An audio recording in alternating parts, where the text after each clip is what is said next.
હવે મોરબી માળિયા સમસ્ત મચ્છુ કાંઠા ભરવાડ સમાજની બેઠક મળી, જેમાં સમાજનું બંધારણ નક્કી કરવામાં આવ્યું। મોરબીના મહેન્દ્રપરામાં આવેલા મચ્છુ માતાજીના મંદિરે ભરવાડ સમાજની બેઠક મળી, જેમાં સમાજના ચાલી રહેલા કુરિવાજોને દૂર કરવા માટે અને સમાજમાં સાદગી, એકતા તેમજ આર્થિક બચત કરવા માટે કુલ 22 જેટલા નિયમો બનાવાયા છે અને બંધારણ સર્વસંમતિથી નક્કી કરવામાં આવ્યું છે। એટલું જ નહીં, સમાજના બંધારણને તોડનાર વ્યક્તિ પાસેથી 5 લાખનો દંડ લેવાનું નક્કી કરાયું છે અને જો બંધારણ તોડનાર વ્યક્તિ દંડ ન ભરે તો તેને નાત બહાર મૂકવાનો પણ નિર્ણય લેવાયો છે અને જે વ્યક્તિ બંધારણના નિયમો તોડનારની માહિતી આપશે તેને 21,000નું ઇનામ પણ આપવાની જાહેરાત કરાઈ છે।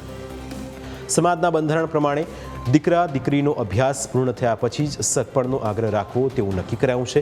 લગ્ન ફરજિયાત સમૂહ લગ્ન કે નેસડા વિવાહ અથવા કુટુંબ વિવાહમાં વર્ષમાં 1 દિવસે કરવા।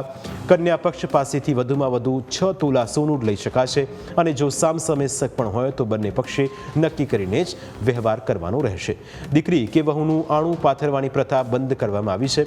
સીમંતમાં વધુમાં વધુ 1 તોલા સોનું જ આપી શકાશે અને વધુમાં વધુ 50 વ્યક્તિઓને જ લઈ જવાના રહેશે। આ ઉપરાંત મામેરા પ્રસંગે 1 થી 3 તોલા સોનું જ આપી શકાશે અને મામેરામાં વધુમાં વધુ 50 વ્યક્તિઓને જ લઈ જઈ શકાશે।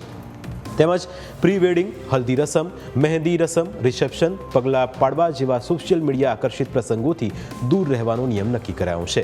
લગ્ન પ્રસંગે કલાકાર, પાર્ટી, દાંડિયા, રાસ તથા અન્ય ખર્ચાળ મનોરંજનના કાર્યક્રમો ઉપર પણ પ્રતિબંધ રહેશે। આ ઉપરાંત બીજા પણ કેટલાક સમાજ સુધારણા નિર્ણયો લેવામાં આવ્યા છે। ટૂંકમાં દરેક પરિવારનો ખર્ચ ઓછો થાય અને તેઓ બચત કરી શકે તે દિશામાં સમાજનો પ્રયાસ છે।